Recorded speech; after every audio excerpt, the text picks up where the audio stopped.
Bonjour mesdames et messieurs, je suis monsieur Simon Kazungu, je suis un analyste politique. Nous allons commencer une série d'émissions qui vont porter sur les informations et des analyses sur certains faits qui se passent dans notre pays. Aujourd'hui, nous allons parler du retour de Joseph Kabila à Goma. Tous les médias en parlent. Aucun média n'a produit une photo ou une vidéo qui prouve réellement qu'il est rentré. Mais beaucoup de gens expliquent qu'il est rentré, et même RFI et d'autres médias disent qu'il est rentré. Nous allons analyser sa rentrée. Pourquoi il est rentré? Qu'est-ce qu'il peut avoir comme incidence au niveau politique? Il faut bien savoir qu'au niveau politique, il y a cette pression qui est mise sur le président rwandais Paul Kagame. À travers le monde, il y a maintenant des sanctions, surtout la Belgique qui est à l'avant-plan, l'Union européenne, la résolution 2773 des Nations Unies. Alors, toute cette pression, et la première analyse, elle tombe exactement de montrer que Kagame veut se décharger. Il veut se décharger de ce grand fardeau, ce fardeau qui pèse sur lui, de dire que c'est lui qui crée la guerre au Congo, et tout le prouve, l'armée rwandaise est sur le sol congolais, les Nations Unies et tout le monde, les ONG internationales, tout le monde prouve que l'armée rwandaise, c'est elle qui fait la guerre en République démocratique du Congo. Avec toute cette pression, nos analyses montrent clairement que Kagame, le président rwandais, veut se décharger de cette question. Le 7 avril, lors du 31e anniversaire de commémoration du génocide, on a vu comment un président rwandais qui est considéré comme quelqu'un calme, quelqu'un de très lucide quand il parle, il a juste explosé. Go to hell. Des termes très compliqués, on montre que réellement, il a une pression sérieuse sur ce dos. Maintenant, pour qu'il se décharge de cette pression et qu'il continue sa mission d'exploiter les minerais du Congo, qu'il continue sa mission d'envahir le Congo, qu'il continue sa mission de chercher la terre congolaise, il faut qu'il y mette maintenant des acteurs congolais qui étaient en train aussi de se cacher. Et le premier acteur congolais qui vient d'arriver, c'est Joseph Kabila. Tous les médias en parlent. À partir d'hier, vendredi, les après-midi, c'est à Goma. On a senti que même Corneille Nangaa lui-même a tweeté, et les journalistes de Goma qui sont proches, que moi j'appelle Pene Pene na Rwanda, ils ont commencé à tweeter pour montrer que Joseph Kabila était à Goma.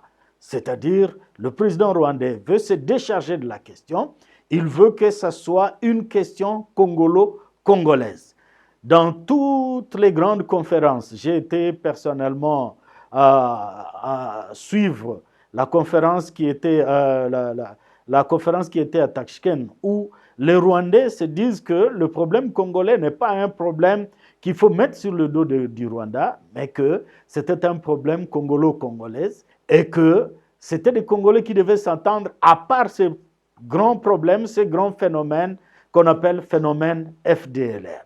Donc, une première analyse qui saute aux yeux, c'est de montrer qu'il y a des patrons, à part ce que le Rwanda est en train de faire, il y a des patrons, entre autres, l'ex-président, celui que nous appelons, selon la constitution congolaise, le sénateur à vie, Joseph Kabila Kabange. À part ça, une deuxième analyse, c'est une analyse tout à fait économique. À partir du moment où le président Félix Tshisekedi, il a un deal avec les États-Unis, les Rwandais et tous les supplétifs, c'est-à-dire M23, AFC, les gens qui l'aident à avoir les matières congolaises, ils pensent aussi à créer un autre corridor, parce que le corridor ouest, c'est le corridor où le président Tshisekedi est en train de dealer avec les États-Unis.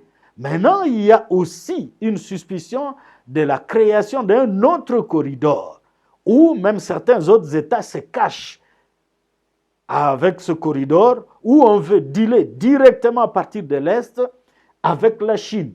Et c'est là que c'est aussi très dangereux. Si Joseph Kabila, nous apprenons aussi à partir de ce moment qu'il y a Katumbi Moïse qui annonce aussi sa présence à Goma, on veut comprendre qu'il y aura une ligue de personnes et ces personnes-là, ces acteurs politiques, risquent de créer ce que nous avons tant décrié, ce que nous craignons jusqu'aujourd'hui, la balkanisation, de telle façon que la République démocratique du Congo va être divisée. On aura l'Ouest avec le président Tshisekedi et lui qui va dealer avec les États-Unis, et l'Est avec Joseph Kabila, la bande des Nanga et tous comme Moïse Katumbi, eux qui vont aussi dealer avec les Chinois et d'autres pays comme le Kenya qui se cachent, et comme aussi d'autres pays de l'Est qui vont dealer avec la Chine pour l'exploitation des matières premières qui sont à la République démocratique du Congo. Vous savez que Masisi a le coltan, il y a le pyrochlore qui est dans le Rutshuru et toute cette matière-là. On peut créer un deuxième couloir et je crois que c'est dans leur projet de créer que ces deux couloirs, le couloir ouest avec le président Tshisekedi et le couloir est avec tout cela que nous appelons M23, soutenu militairement, politiquement par le Rwanda de Paul Kagame. Cette analyse que nous voulions donner au peuple congolais pour que nous puissions ouvrir l'œil le gros, pour comprendre que nous avons un danger. Peut-être que ce que nous craignons il y a des années à partir de l'AFDEL, ça peut maintenant arriver avec cette arrivée du président, de l'ex-président Joseph Kabila à Goma.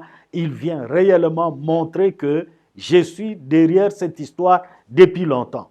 Vous savez que depuis longtemps, même les ADF, le phénomène ADF qui est à Beni, était en coordination, à une certaine coordination avec le phénomène M23. De toutes les fois qu'on attaquait le M23 sérieusement, on sentait que les ADF tuaient du côté de Beni territoire ou Beniville. Et on se disait qu'il y avait une certaine coordination entre le M23 et les ADF. Et le chef des ADF, comme l'a si bien dit un jour le leader Moussa Nyamwisi, a dit un jour que ce phénomène ADF, c'était un arbre qui cachait la forêt, où il y avait implication même de certains de l'armée congolaise, des hauts gradés de l'armée congolaise. Il nécessite de citer certains noms. Donc voilà une analyse que nous voulions donner au peuple congolais pour que nous ne puissions pas plonger dans la distraction et que nous soyons vraiment regardants dans cette histoire de la présence de l'ex-président Joseph Kabila à Goma. C'est un danger. C'est un danger parce qu'il ne craint pas de se présenter comme rebelle, lui qui a été un chef de l'État. C'est vrai qu'il y a des journaux qui disent qu'il vient comme un homme de paix, mais les gens qui viennent comme hommes de paix sont connus à travers l'Afrique. Ils ont une mission. Nous avons maintenant la mission du président Faure Gnassingbé qui est reconnue, mais le président Kabila vient sur un territoire conquis par le rebelle. On doit se poser beaucoup de questions. Et voilà l'analyse que j'avais pour cet après-midi. Il y a une triste nouvelle, c'est la disparition ou la mort du musicien, du jeune talent Yang Bi de Bunia. Et on l'a rencontré mort dans sa chambre. On ne sait pas encore comment il est mort, dans quelles circonstances. Je crois que les enquêtes vont être menées là-dessus. À part ça, en Ituri, il y a un sérieux problème, c'est que tout le monde se pose des questions sur le gouverneur Luboya Kachama. Le lieutenant-général Luboya Kachama, depuis un certain moment, il est disparu de Bunia. J'ai vu certaines chaînes de télévision qui tentent même mixer des images récentes.